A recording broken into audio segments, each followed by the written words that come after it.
শুভ সকাল আমার প্রিয় বন্ধুরা, তোমরা সবাই কেমন আছো? আশা করছি তোমরা সবাই খুব ভালো আছো। দাদনামারা ছোট্ট একটা গ্রাম থেকে আমি পূজা তোমাদেরকে জানাই পূজার ব্লগ চ্যানেলে অনেক অনেক স্বাগত, অনেক অনেক ভালোবাসা। সকালবেলা ঘুম থেকে উঠে দেখলাম চারিদিকে কুয়াশায় ভরা একটা সকাল, মানে একদম সামনের কিছু দেখা যাচ্ছে না, পিছনের কিছুও দেখা যাচ্ছে না, কুয়াশায় ভরা রয়েছে জানো তো। আর দেখো রাজস্বী সোনা আর রাজস্বীর বাবা ঘুমাচ্ছে। রাজস্বীর বাবার ভীষণই শরীর খারাপ, তো এর জন্য না ফুচকা ভাজা আমাদের বন্ধ হয়ে আছে। করবে বলো, সবসময় তো শরীর ভালো থাকে না, প্রচণ্ড শরীর খারাপ জানো তো। আর সামনে আমাদের জানো তো লোনের কিস্তিও পড়ে গিয়েছে, দেখতেই পাচ্ছ দোকানের মালজাল একদমই কমে গিয়েছে, মানে একদম অল্পই রয়েছে জানো তো। আর মনটা ভীষণই খারাপ জানো তো, যদি না মানুষের ইনকাম থাকে। তো সকালবেলা ঘুম থেকে উঠে মনটা ভীষণই খারাপ। তারপর অনেকক্ষণ পরে জানো তো এদিক ওদিক করার পরে একটু মুড়ি খাচ্ছি। মুড়ি খাবারের জন্য না কিছুই ছিল না, শুধু ওই যে চানাচুর ছিল আর একটা পেঁয়াজ দিয়ে আর কাঁচা লঙ্কা দিয়ে মাখিয়েছি, একদম অল্প জানো তো, খাওয়ার ইচ্ছাই নেই। তাই আমার রাজস্বীর বাবাকে জোর করে ওকেও দুগাল দিলাম আর আমিও দুগাল খেয়েছি। রাজস্বী গিয়েছি আমার মায়ের বাড়িতে জানো তো। মন খারাপ থাকে জানো তো, যদি বাড়ির কেউ অসুস্থ থাকে, তো স্বামীরা যদি অসুস্থ থাকে আর কিভাবে ইনকামটা করবে বলো, সংসারের হালও খারাপ জানো তো। আর আমি তো ইনকাম করি না, আমি ওকে সাহায্য করে দিই। যেমন আমাদের ইনকামের রাস্তা হলো ফুচকা ভাজাটা, তো ফুচকা ভাজা বন্ধ হয়ে আছে। শুধু তো দোকানের ভরসায় সংসার চলে না, দোকানে জানো তো 200 টাকাও রোজ পড়ে না, খুব ভুল ভবিষ্যৎ 200 টাকা রোজ পড়ে, কারণ দোকানে মালটা থাকলে তারপরে তো বিক্রিটা হবে। মালের অবস্থাই খারাপ জানো তো, 1 বছর পরে কবে লোন শোধ হবে, লোন তুলবো, তারপরে দোকানে মালটা কিনতে পারবো জানো তো। ওই জন্য ভীষণই মনটা খারাপ জানো তো, কীভাবে সংসারটা চালাবো বুঝতেই পারছি না। আর দেখতেই পাচ্ছ মন খারাপ তো কি হয়েছে, তাও তো রান্নার জোগাড় করতে হবে। তো কলে গিয়েছিলাম, 2 বালতি জল আনলাম, রাজস্বী স্নান করবে আর 1 বালতিতে আমি রান্না করব। আর আজকে জানো তো ঘরের মিস্ত্রি হয়নি, কারণ আমার শাশুড়ি মা ওই যে সরকার থেকে ঘর দিয়েছে, তো ওই ঘরটার কাজ হচ্ছে জানো তো। মিস্ত্রি আজকে ছুটি নিয়েছে রবিবার বলে। আর আমার দায়িত্ব পড়েছে মিস্ত্রিদের খাওয়া দাওয়ার, রান্না করে ওদেরকে খাওয়াতে হবে। কিন্তু কাল থেকে তো রাজস্বী সোনার স্কুল খুলে যাবে, তো ওকে স্কুলে নিয়ে যাব। কাল থেকে আর রান্না করতে পারবো না, রান্না যদি না করতে পারি একটা বাড়িতে প্রচণ্ড অশান্তি হবে বড় সড়ো।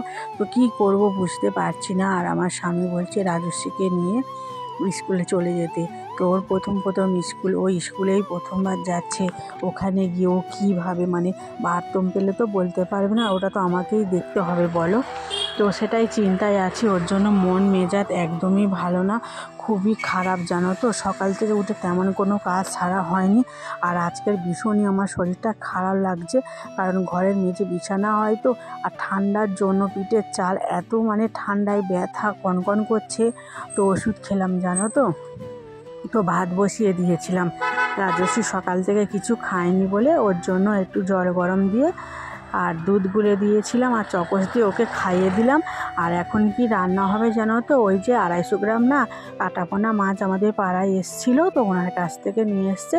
আর এই গাছে কয়েকটা উচ্ছে হয়ে আছে, তোমাদের দাদাভাই বলছে যে উচ্ছে কয়েকটা তুলে দিই, আলু দিয়ে ভাজা করা যাবে, একটা রান্না একটা তরকারির জোগাড় হয়ে যাবে, আর একটা মাছের তরকারি করব জানো তো। ওই বেগুন দিয়ে আলু দিয়ে আর টমেটো নেই জানো তো, তো টমেটোও কিনতে পারিনি। তো দেখো কয়েকটা উচ্ছে হয়েছে, তো ওই আলু দিয়ে ভাজা করব।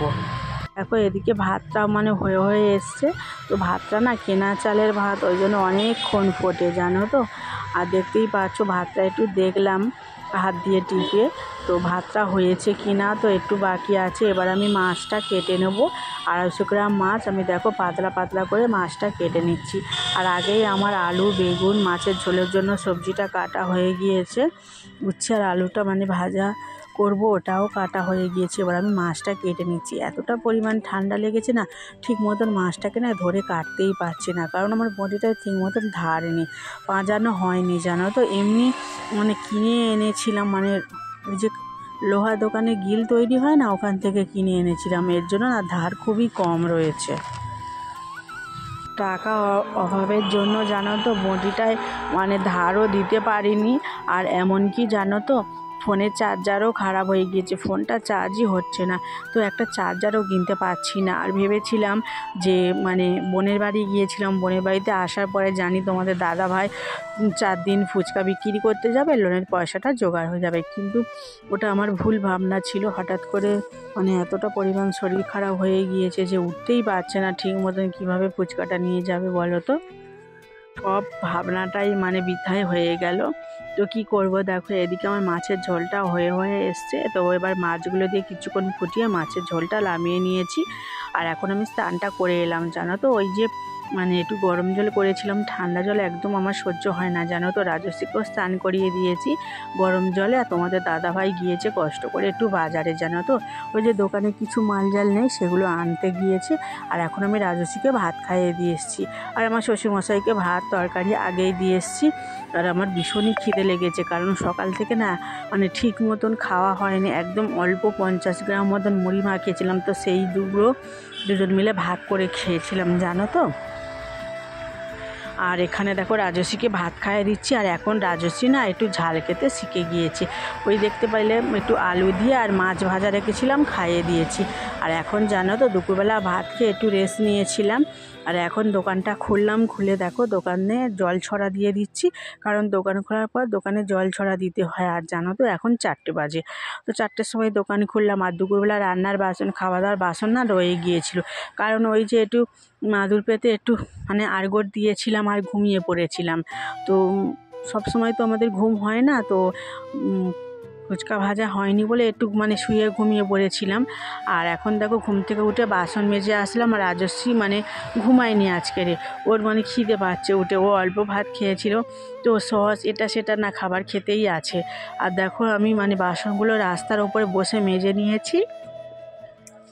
আর বাসনগুলো জানো তো এনে ওই বালতির মধ্যে মানে একটু আর করে দিলাম, জলটা ঝরে গেলে আমি ঘরের মধ্যে তুলে রাখবো। আর এই বদমাসটা দেখো যে মানে একদম লজেন্সের কৌটোগুলো মাথায় নিয়ে ঘুরছে। আর আমি জানো তো মানে এখন সন্ধ্যা হয়নি, তো আমি ঘরে মেজে বিছানাটা করে রেখে দিচ্ছি, কারণ রাজস্বী সন্ধ্যাবেলা হয়তো ঘুমিয়ে পড়তে পারে, তো এর জন্য ঘরের ভেতর বিছানাটা করার পর আর যে জামা কাপড়গুলো মানে সকালবেলা মানে মেলে দিয়েছিলাম ভিজেছিল অনেক আগের দিনের কাঁচা, তো সেই জামা কাপড়গুলো আর একটু রোদে দিয়ে গরম করে নিলাম। আর নিয়ে এবার আমি ভাঁজ করে ঘরের মধ্যে রেখে দেবো। আর তারপরে একটু বিকেলবেলা ঘুরতে যাব, কারণ আমার একটা বন্ধু এসেছে, জানো তো, ওর সাথে একটু গল্প করে আসবো। আর এখন জানো তো রাজস্বী মানে খিদে পেয়েছে, ওকে সন্ধ্যাবেলা পড়াচ্ছিলাম, তো পড়াশোনা হয়ে গিয়েছে। এখন আমি ওকে ম্যাগি করে দিচ্ছি, ও ম্যাগিটা খেয়ে শুয়ে পড়বে। আর এখন দেখতে পাচ্ছ ও শুয়েই পড়েছে। তো ওকে যখন পড়তে বসাচ্ছিলাম তো তখন আর মানে ভিডিওটা করা হয়নি। তো এখন বাজে 6:30, ওকে আমি ম্যাগি করে খাওয়াচ্ছি। তো তোমাদের দাদাভাই আবারও জ্বর এসছে, দেখতে পাচ্ছ বসে আছে কষ্ট করে দোকানে। তো কি করব বলো, ওষুধ আনা হয়েছে, ওষুধ খাক, কেমন থাকে দেখব, তারপরে না হলে ডাক্তারখানায় নিয়ে যাব। আর টাটা বাই বাই, সবাই ভালো থেকো, সুস্থ থেকো। আমার এই ভিডিওটা থেকে অবশ্যই লাইক কমেন্ট শেয়ার করে আমার পাশে থেকো। Tata bye bye, good night.